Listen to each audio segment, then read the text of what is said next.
All right, welcome to this home theater tour reaction video. So if you haven't noticed already, this video is going to be very different and there's a specific reason for that. So just to give you a backstory, most of the times when I do these home theater tours, I tell people minimum 4 hours, but really I need 6 to 8. Honestly, I need really an entire day of shooting to actually do it properly without rushing and making sure I don't forget everything or forget anything. In the case of this home theater, and first of all, thank you to the homeowner for even allowing us in there to experience it. But this was our second shoot of the day. I think this was like Friday or Saturday. And it was like 8 p.m. when we got there because he lived really far. I want to say it was like 2.5 hours away. And they were having a party. So combine all those things. Basically, he told us we only have 2 hours to go in there and shoot, which is not enough time to do anything.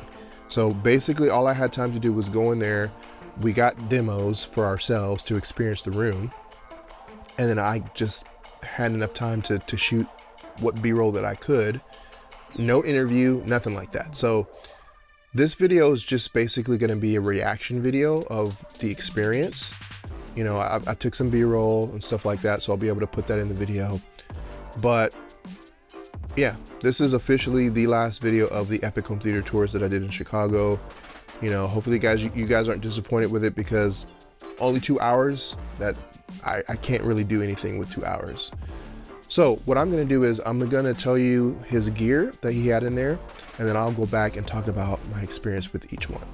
So his screen was a Seymour XD 16:9 185-inch diagonal screen for his LCR, and I have all my notes here because I don't know what his stuff is, so I just had him send it to me, that way I can tell you about it. His LCR mains are JTR 212 HTRs. His rears are JTR slants 8s, and he had 4 of those. We'll talk about that because that's interesting. And then for subs, he had JTR orbit shifter LFU, and he had 4 of those. And then for amps, for what he was using for the front amps, he had a Lab Gruppen FP 10K. Hopefully I'm saying that right. I have no idea what brand that is or what amp that is. Never heard of them. If you've heard of them, then, you know, let me know down in the comments. For his rear amps, he was using Sunfire 7, and I believe those are, if I'm reading this right, 7 by 800 watts into 4 ohms. And then for his processor, he was using an Emotiva XMC-1 with Dirac live correction. And then for his projector, he was using an EPSON Pro Cinema LS 10500. So again, not a whole lot of stuff to talk about. This video is not going to be very long, but I did want to give my reaction on his system. So first, let's talk about the screen. So Seymour XD 16:9 185-inch. That's huge. So the screen was pretty much floor to ceiling. And yeah, it's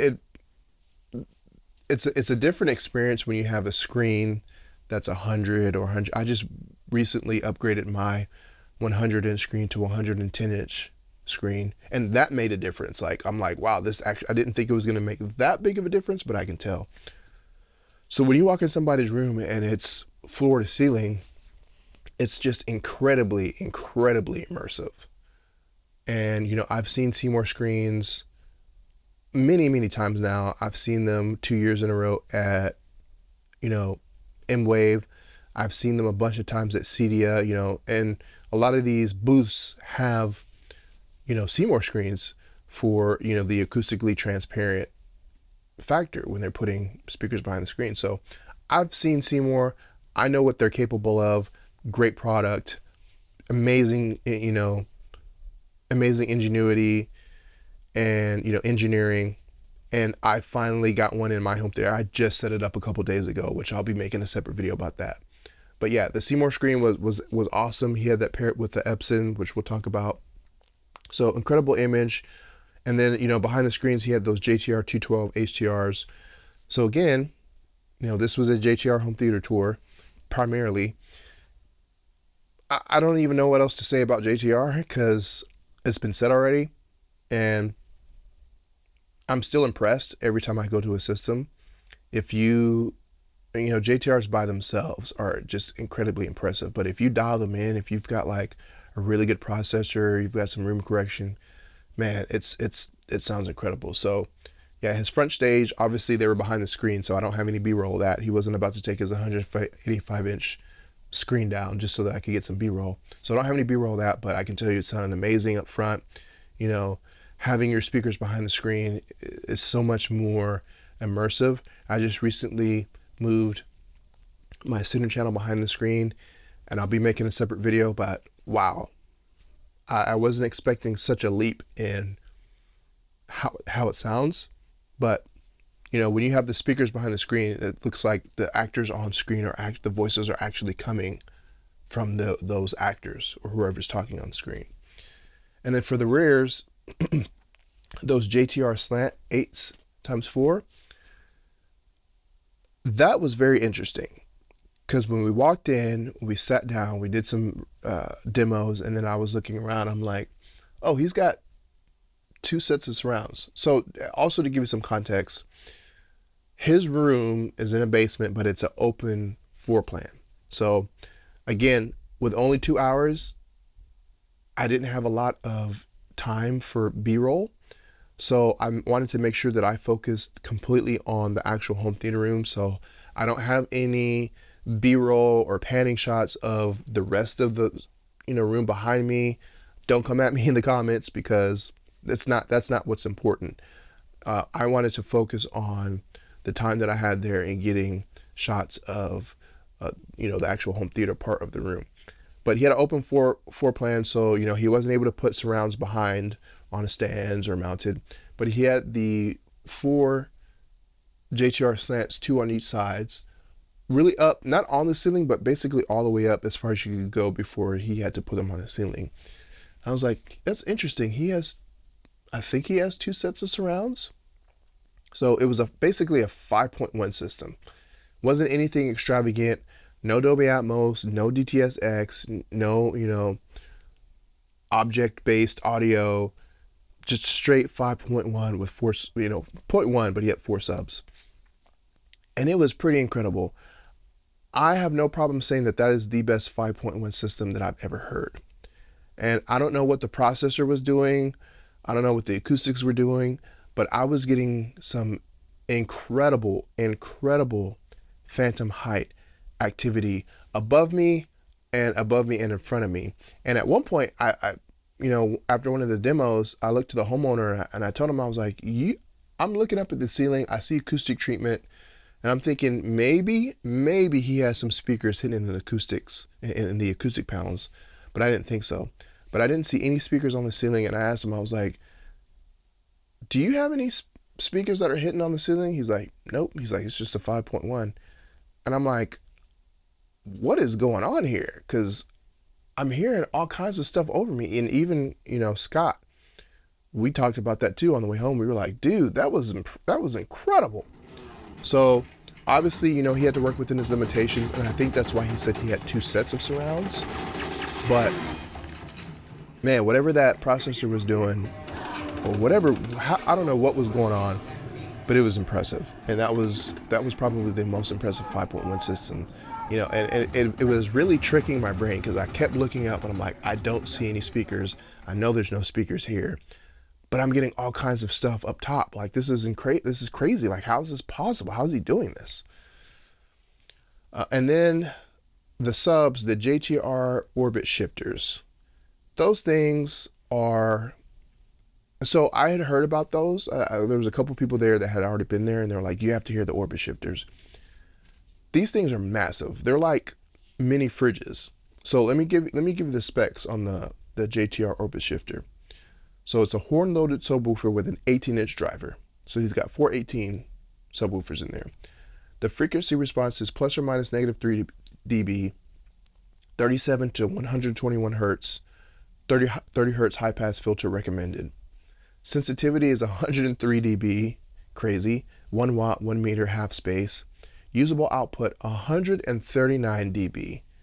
Calculated peak 142 minus compression. 139 dB on a subwoofer. That's just stupid, ridiculous. And 4,000 watts RMS of amplification. That's crazy, 4,000 watts. And the dimensions are 45 inches high by 22.5 inches wide by 32 inches deep. Just massive, weighing 185 pounds. I would not want to move that thing around. So just a beast of a subwoofer, and it sounds like it. It was thumping in there. At one point, so he was going through some demos, and the homeowner asked us, he's like, hey, is it too hot for you guys? Can I turn it up a little bit? I think at that time we were either listening at like -17, -14, and it was already like, man, this is stinking impressive. So he's like, is it okay if I turn it up more? We're like, yeah, go ahead. So he cranks it up to like -10, right? And then a few minutes later, he's standing behind us. We can't see him. A few minutes later, we see the volume control come up on the screen, on the, on-screen display. And he goes all the way to reference at 0. And me and Scott look at each other. We were like, whoa, dude, reference. But it was funny because you could tell he was trying to go past reference because the on-screen display for the volume stayed up for a good 10 to 15 seconds. So he was still trying to go past reference. We're like, dude, like, yeah, it was insane. Even then though, at reference, no distortion, everything sounded tight, clean. It was rocking in there, man. Like, just absolutely impressive what those orbit shifters can do. I don't know if you've ever heard them. If you have, let me know down in the comments, but I'm impressed. I mean, it's JTR, so I'm still impressed, even though I'm like not surprised. But dude, he was, yeah, I was like, I don't know how, I probably shouldn't be listening to this at reference anymore. But, and then at the very end, he's like, hey, I want to play you a demo.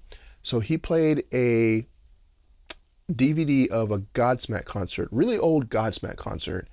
And it looked like it was from like the late 90s, maybe early 2000s. And it was on a DVD, so no Blu-ray, no, 4K, so no Dolby Atmos, no DTS:X, and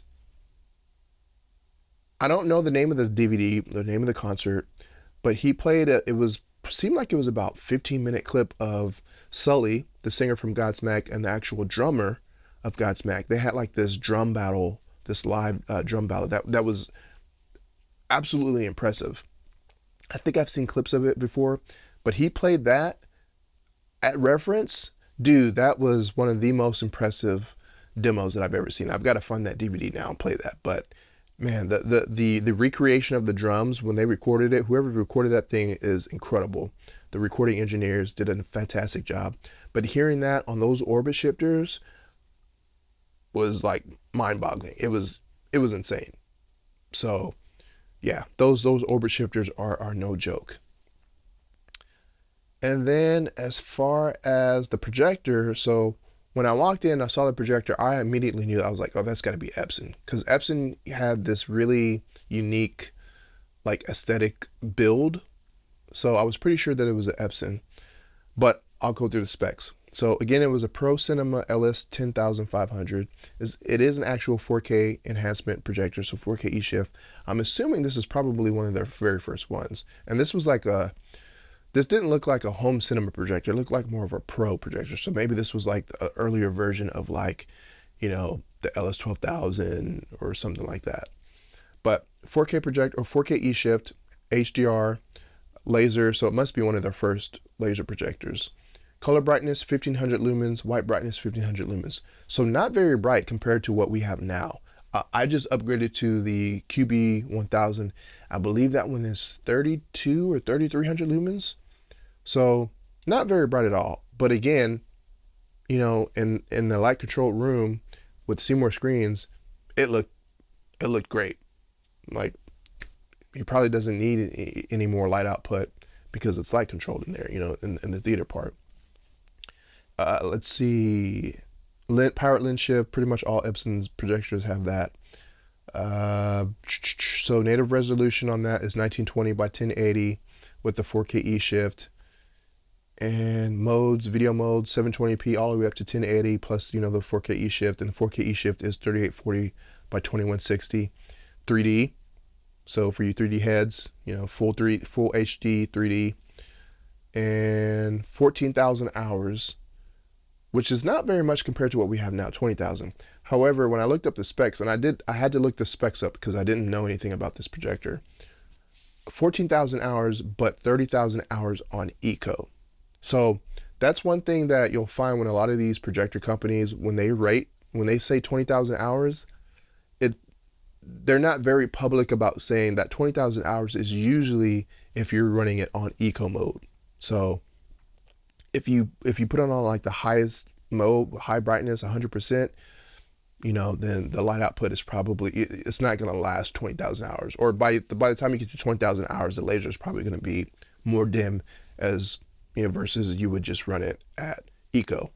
There may be some companies that rate their projectors at 20,000 hours on the highest setting, but that's probably rare, and that's probably going to be something super, super high end, like a Christie or a Barco or something like that. But yeah, 14,000 hours compared to like 20,000 hours. But this one says 30,000 hours on eco. And most of the projectors now are 20,000 hours. So powered zoom, powered focus lens, and let's see here. It says image size 25 to 301. I don't know, that says inches, but that's not right. So yeah, the image looked really, really good.